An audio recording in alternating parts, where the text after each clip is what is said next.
자, 여러분 옹박이라는 영화 보셨습니까? 제가 어릴 때 이 영화가 크게 히트를 치면서 2000년대 초반 무에타이가 한창 유행을 했던 적이 있었습니다. 무에타이는 태국말로 태국 무술이라는 뜻인데 간결한 동작, 딱딱 해가지고 팔꿈치와 정강이 등 파괴적인 신체 부위를 활용해 세계 그 어떤 무술보다 실전 격투에 가장 가까운 형태를 띠고 있죠. 이 친구들이 딱딱 이래가지고 싸움을 잘했을까요? 타이 역사를 살펴보면 우리나라를 비롯한 많은 국가들이 식민 지배에 신음할 때 인마들은 그렇게 뚜렷하게 국력이 뛰어나지 않았던 국가임에도 불구하고 식민 지배를 받지 않았습니다. 오, 진짜 무에타이 덕분인가? 네, 상관없었고요. 빵야빵야 앞에서는 너도 한 방 나도 한 방 똑같은 한 방입니다. 사실 태국이 독립을 유지할 수 있었던 데에는 이 무에타이가 아니라 왕실의 역할이 컸습니다. 태국 왕실은 도대체 무슨 수를 써서 태국의 독립을 지켰는지 한번 알아보러 가시죠.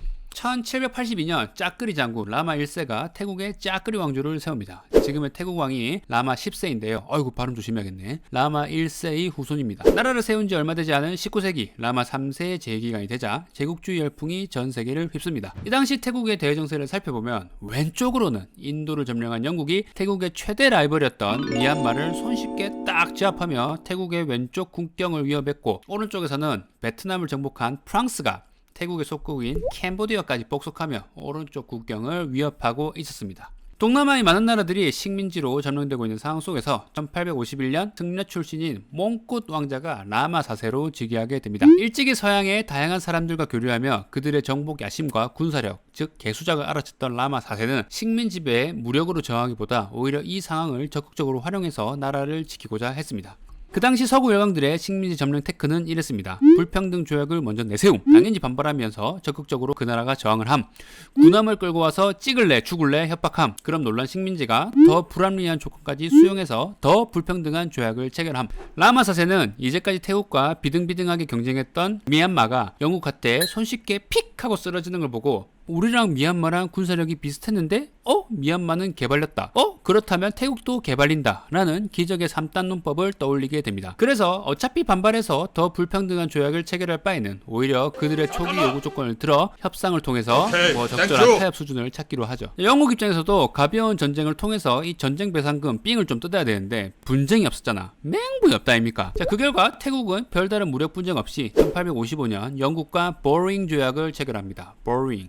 물론 이 조약이 막 엄청 평등하고 근대적인 조약은 아닙니다. 우리나라 강화도 조약과 비슷하게 치해법권이라든지 그 당시 유행하던 불평등 조약들이 다 들어가 있었죠. 하지만 하기 싫다고 개겼으면 군인과 백성들이 죽고 전쟁 배상금도 뜯겼을 텐데 빠른 상황 판단으로 인명피해와 배상금이 발생하지 않았죠. 또 특이한 점은 우리나라 흥선대원군 때와는 반대로 태국은 오히려 라마 4세 국왕이 개항을 반대하는 신하들을 적극적으로 설득하여 개항을 이루어냈죠. 자, 이렇게 오픈마인드였던 라마 4세의 장남 라마 5세는 아빠의 오픈마인드를 그대로 이어받습니다. 어릴 적부터 서양인 선교사에게 교육을 받고 서양 지배를 받던 여러 지역을 여행하며 근대 문물을 직접 눈으로 보고 체험하게 됩니다. 역시 씹고 맛보고 즐겨죠. 자, 이렇게 태어날 때부터 모던 보이였던 라마 5세는 정치, 군사, 사회, 경제 등 사회 전 영역으로 개혁을 시도해 태국을 빠르게 근대화시킵니다. 이렇게 국가를 빠르게 근대화시켜 놓으니 원래 후진국들을 근대화시킨다는 명분으로 식민 지배를 정당화했던 서구 열강들이 태국에 침략할 명분이 없어진 거죠. 역시 맹부이 중요하다.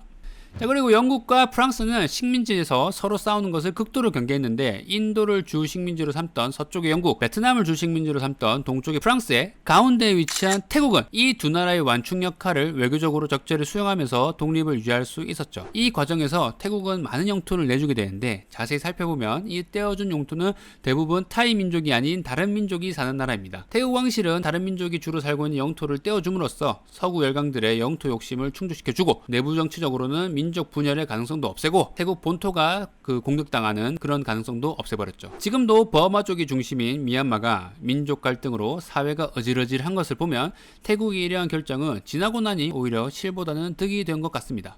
이렇게 타이 민족을 중심으로 영토가 정리된 태국은 1939년 원래 국호인 시암에서 지금의 국호인 태국, 타일랜드로 나라명을 바꾸며 지금의 태국 영토와 나라 그리고 민족 정체성을 완성하게 되죠. 요약하면 태국이 20세기 제국주의 시대 독립을 유지할 수 있었던 이유는 첫 번째, 근대 개혁을 매우 성공적으로 완수함. 두 번째, 서구 열강의 무조건적인 저항이 아닌 절묘한 외교를 통해 무력 분쟁을 최소화함. 세 번째, 영국 주 식민지와 프랑스 주 식민지의 가운데 위치한 지리적 이점을 절묘하게 잘 살림. 이 세 가지를 들 수 있습니다.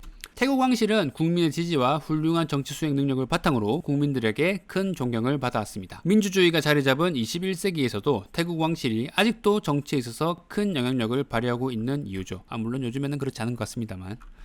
자, 오늘 영상 여기까지고요. 좋아요, 구독해주시면 다음에도 더욱더 훌륭하고 유익한 영상으로 찾아뵙도록 하겠습니다. 좋아요, 구독 꼭 부탁드려요. 그럼 이만!